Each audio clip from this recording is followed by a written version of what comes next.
जय श्री श्याम दोस्तों। आज की ये कहानी आपके दिल को छू ना जाए तो कहना, लेकिन बस वीडियो को अंत तक देखना। ये कहानी है राजस्थान के एक गांव की। उस गांव में रहती थी एक बुजुर्ग महिला, धनवंती देवी। जिंदगी ने उन्हें कभी आराम नहीं दिया।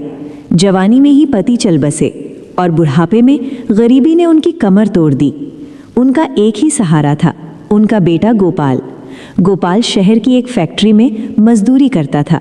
दिन रात पसीना बहाकर माँ की दवाइयों और पुश्तैनी ज़मीन का कर्ज चुकाने की कोशिश करता था। धनवंती जिस कच्चे मकान में रहती थी वो बस नाम का घर था। टूटी दीवारें, टपकती छत, लेकिन उसी घर के एक कोने में श्याम धनी की एक पुरानी तस्वीर टंगी थी, जिसे वो बेटे से भी ज़्यादा मानती थी। गांव का एक बड़ा साहूकार, जिसकी नज़र उस ज़मीन पर थी, गोपाल को ब्याज और कागज़ों के जाल में फंसा चुका था।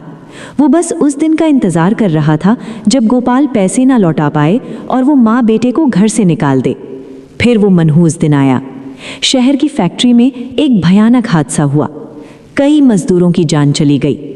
2 दिन बाद खबर पक्की हो गई कि गोपाल अब इस दुनिया में नहीं था। धनवंती की दुनिया उजड़ गई। न बेटे का अंतिम दर्शन, न चिता को अग्नि दे पाई। लेकिन साहूकार को इस दर्द से कोई मतलब नहीं था। 13वीं के दिन वो अपने आदमियों के साथ धनवंती के घर पहुंचा। आज शाम तक पैसे नहीं मिले तो कल से ये घर मेरा है, उसकी आवाज़ गूंज उठी। गांव चुप था। कोई कुछ बोलने की हिम्मत नहीं कर पाया। धनवंती भीतर गई। श्याम धनी की तस्वीर को सीने से लगाकर फूट फूट कर बोली, अब क्या बचा है बाबा? बेटा चला गया, अब ये छत भी छीन लोगे क्या? अगर तू सच में हारे का सहारा है तो आज मेरी लाज रख ले। कहते हैं उसी पल खाटू में श्रृंगार का मोरपंख अपने आप गिर पड़ा। शाम ढलते ढलते गांव की पगडंडी पर एक साइकिल की घंटी बजी। टन टन। लोगों ने देखा, खाकी वर्दी में एक सांवला युवक डाक का थैला लटकाए सीधे धनवंती के घर की ओर आ रहा है। उसके चेहरे पर अजीब सी शांति थी, माथे पर केसरिया तिलक। उसने साहूकार से पूछा, माई धनवंती का घर यही है? और बिना रुके अंदर चला गया। धनवंती के हाथ में एक बड़ा सा सरकारी लिफाफा थमाया।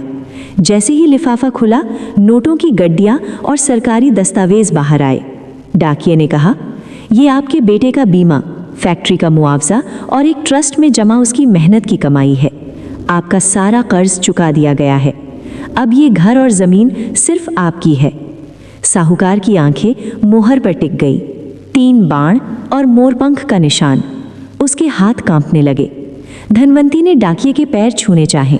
डाकिया मुस्कुराया, माई, मैं तो बस संदेशवाहक हूँ।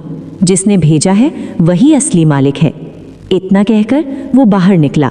लेकिन अगले ही पल न साइकिल, न घंटी, न धूल, बस जमीन पर घोड़े के टापों जैसे निशान और लिफाफे में एक ताज़ा मोरपंख।